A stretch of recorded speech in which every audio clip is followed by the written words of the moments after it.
Olá pessoal, vamos dar início à nossa aula referente ao capítulo 5, Hebreus, Fenícios e Persas, o último capítulo da apostila de vocês. Vamos começar então a falar sobre os Hebreus. Vamos começar então com uma breve contextualização dessa população. Lembrando que todos esses povos ainda estão relacionados com o crescente fértil. Então, aquela região onde vocês já viram Mesopotâmia e Egito, também estão relacionados esses povos deste último capítulo.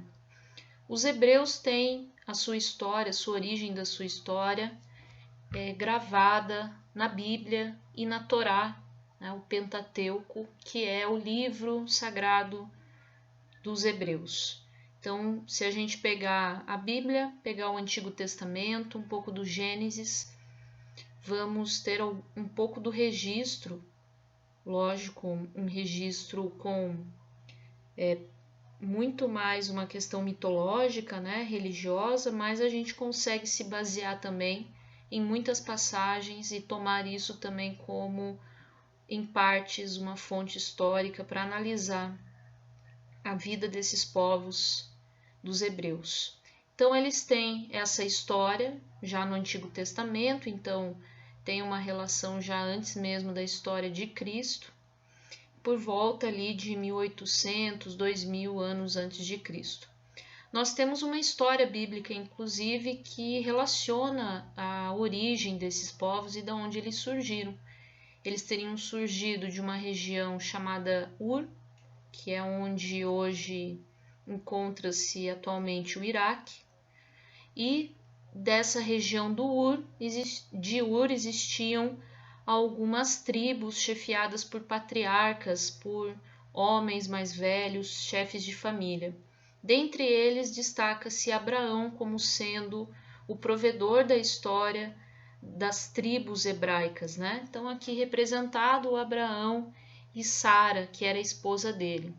Tanto que lá na apostila vai contar um pouquinho da história do Abraão e da Sara, que é uma história de fato bíblica, né?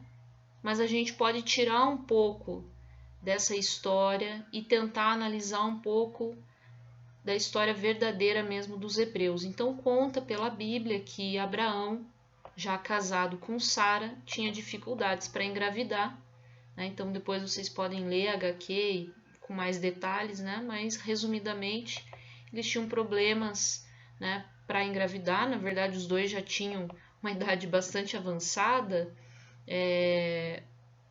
90, por volta de 90 anos, né? E aí Sara concede ao Abraão que ele tenha um filho com a escrava deles, já que ela não poderia ter esse filho. Mesmo depois, né, que ela engravida, tem o filho, Sara consegue engravidar, né, por uma questão divina e tudo mais, relaciona-se com isso, né? E Abraão então acaba também tendo um filho de Sara. Então ele tem dois filhos, o da escrava Ismael e o de Sara, que é Isaac.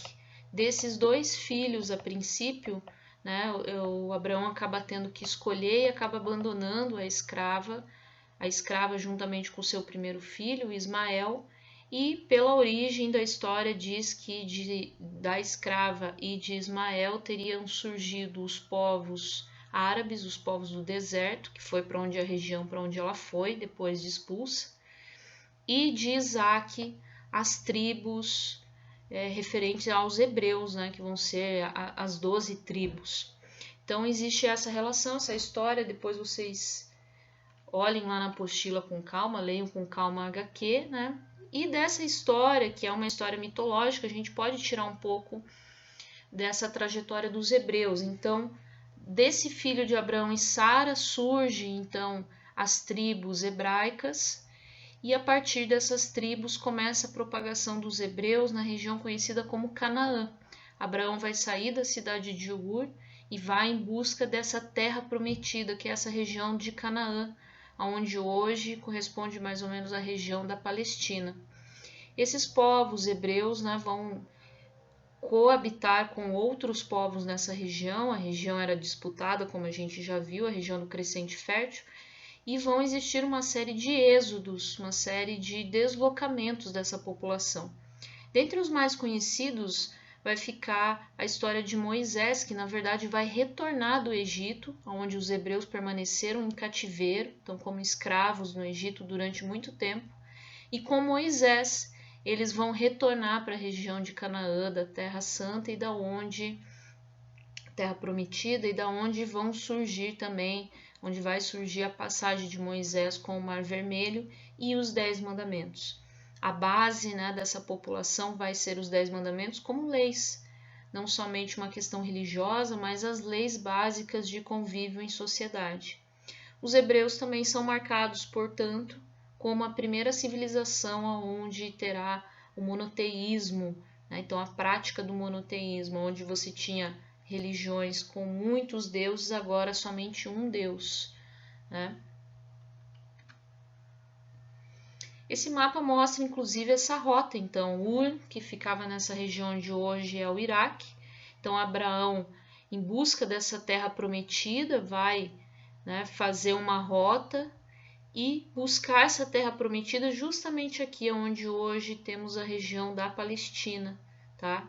Então seria essa região de Canaã, né, bordeando, margeando a região do Rio Jordão, então mais um rio importante também para a sobrevivência desses povos nessa região desértica.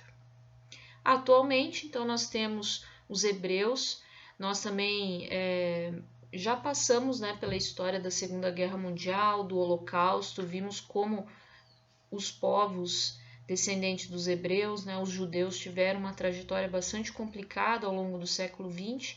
Nós já vimos a criação do Estado de Israel justamente para abrigar essa população pós-Segunda Guerra.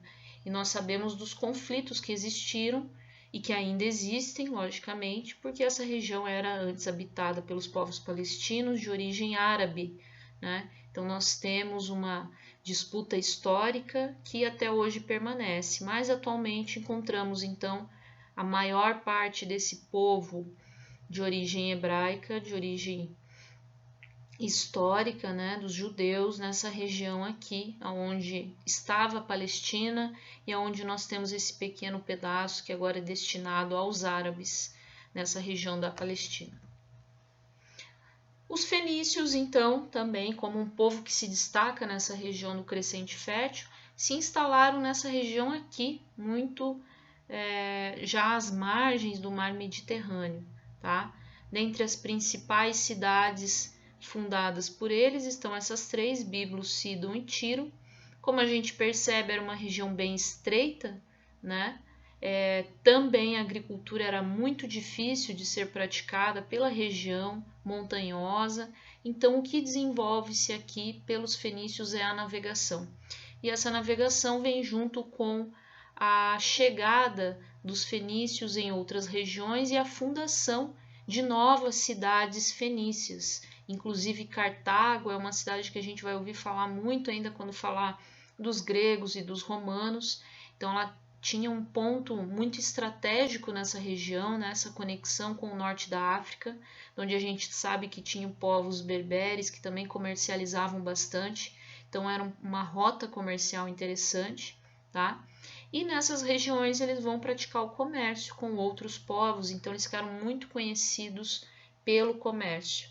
Comércio de madeira, vidro, tecidos, pedras preciosas, um corante que eles extraíam de um molusco, né, dentre outras coisas como a gente vai ficar conhecendo posteriormente como especiarias.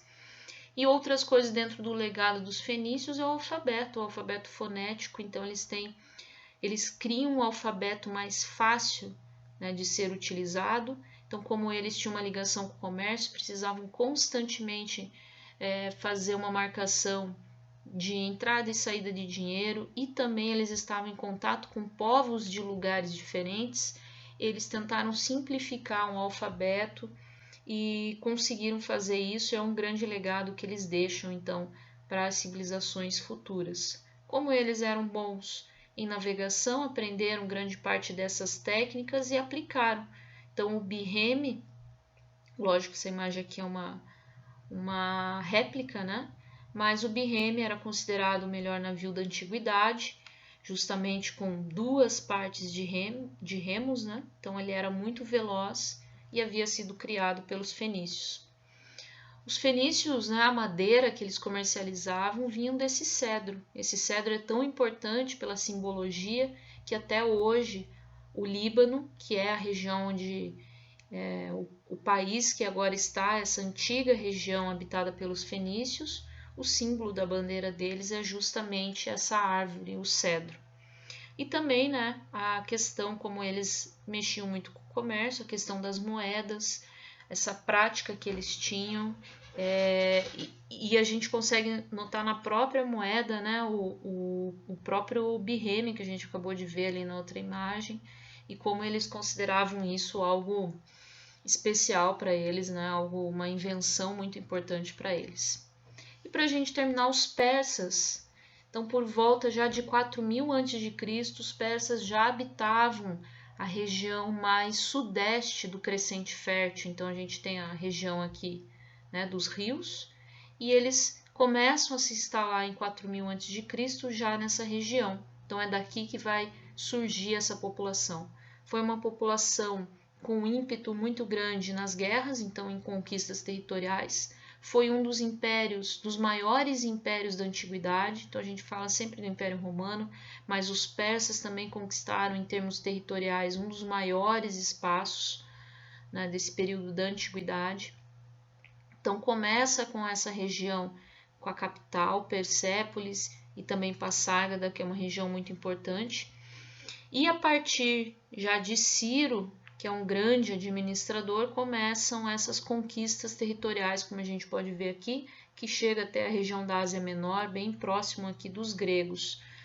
As conquistas de Cambises, também chegando até a região do Egito, então em outro continente, e as conquistas de Dario I, o Grande, que aonde alcança o auge, né, dessa expansão. Nós temos até uma região próxima da Macedônia, então já na Europa, né, essa conquista.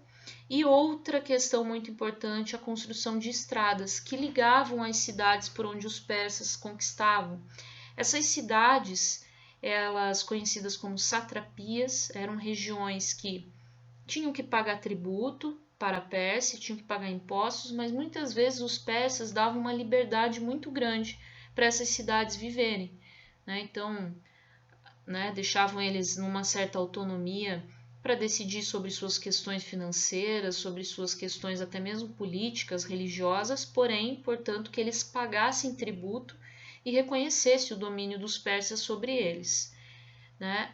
Talvez até esse tenha sido o motivo pelos quais os persas acabam caindo frente aos gregos. Né? Talvez essa amplitude de autonomia perante os locais onde eles invadissem enfraqueceu também um pouco o Império Persa. Então as guerras médicas, que são as guerras dos gregos versus os persas, vai começar a desintegrar esse território. Aos poucos eles vão começar a perder territórios na região da Ásia Menor e esse Império Persa vai ir aos poucos acabando até a invasão do Alexandre da Macedônia. Né? O Alexandre vai invadir a região da Grécia, do Egito e também vai pôr fim então ao Império Persa. Mais para frente, quando a gente falar de Grécia, do próprio Alexandre da Macedônia, vamos acabar então lembrando um pouquinho dos persas, justamente por isso. Aqui algumas imagens ainda que restam na região do Irã, nessa região de Persépolis. Então eles construíram grandes obras, né, vários templos, e ainda tem um pouco desses vestígios. Por que eu falo ainda? Porque o Irã, o Iraque, aquela região a gente sabe que é uma região bastante conturbada, com muitos conflitos. Recentemente o ISIS acabou explodindo, danificando grande parte desses vestígios. Então é uma região ainda que, por mais que seja protegida como patrimônio cultural, né, do mundo, ele ainda sofre muitos riscos com relação ao local, né, aonde ele está. Ok, pessoal? Então todas essas informações também estão lá na apostila de vocês, tá? Façam a leitura com calma. É um capítulo um pouco mais tranquilo, mas a princípio são informações que precisam ser destacadas sobre essas civilizações. Ok? Espero que tenham gostado da aula, façam as atividades referentes e até a próxima.